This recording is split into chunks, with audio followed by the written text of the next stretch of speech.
Using scientific studies and research to debunk the stereotypes in metal music. Part 2.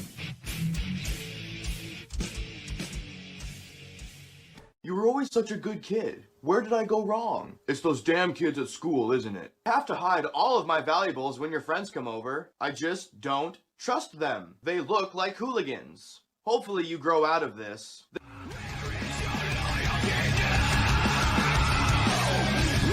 Stereotype 2.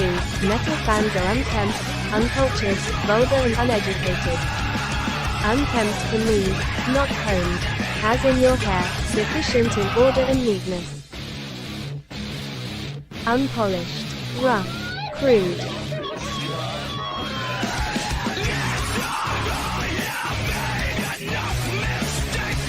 Metal fans are uncultured.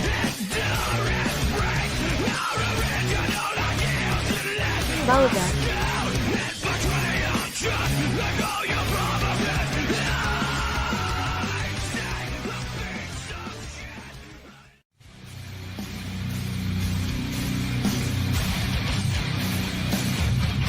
Probably fuck. Uneducated.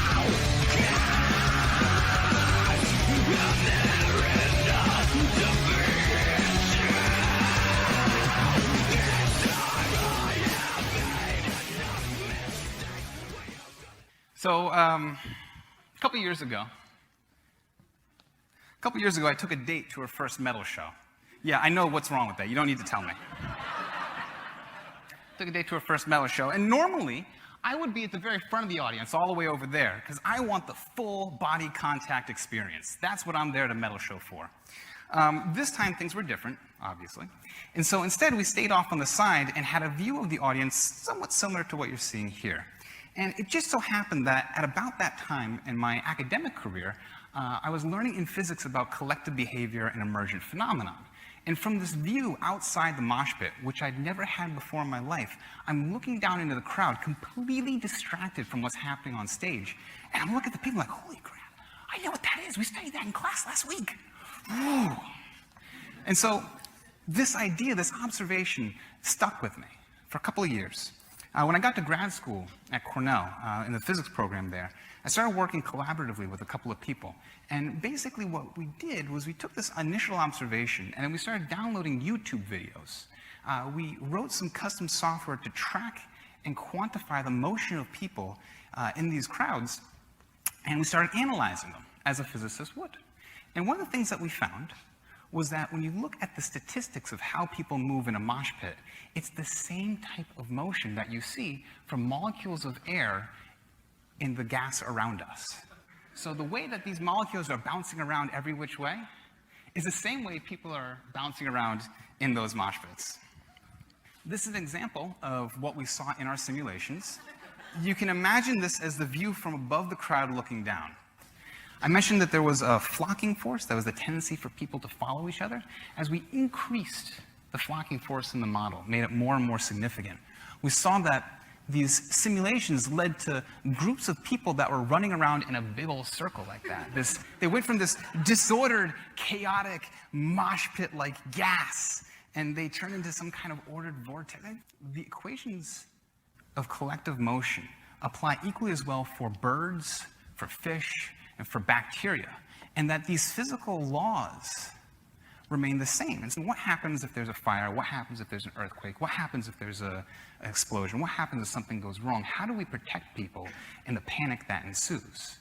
And so I would suggest that if you want to understand how people are going to behave in those very extreme social circumstances, you'd want to go and study people in other very socially extreme circumstances. You can actually go online right now and make your own mosh pit simulation. You can play with all the same knobs and dials that we did in our research, and you can see these things reproduced right there on your own computer.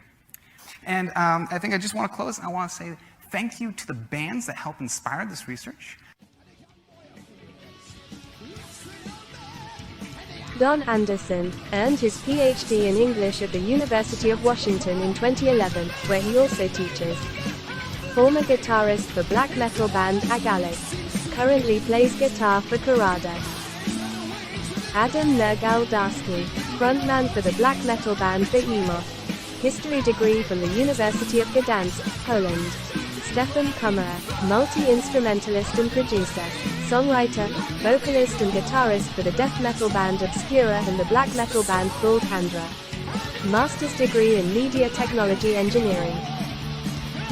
Bruce Dickinson, lead vocalist for Iron Maiden.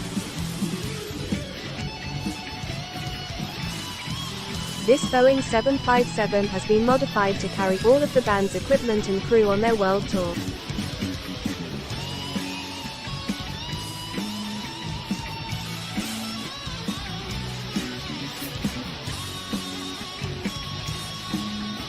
Bruce Dickinson was the pilot throughout the tour.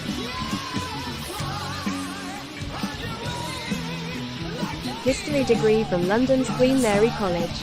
International fencing competitor. Ranking as high as 7th in Great Britain. Founder of Cardiff Aviation. Screenwriter. Author. Entrepreneur and brewer. As of May 2014, Trooper Beer has sold 2.5 million pints in 40 countries. Honorary PhD in music, military veteran, radio DJ. Bruce Dickinson's Friday Rock Show ran for over 8 years on BBC Radio. Tank collector. Bruce Dickinson has an estimated net worth of $115 million.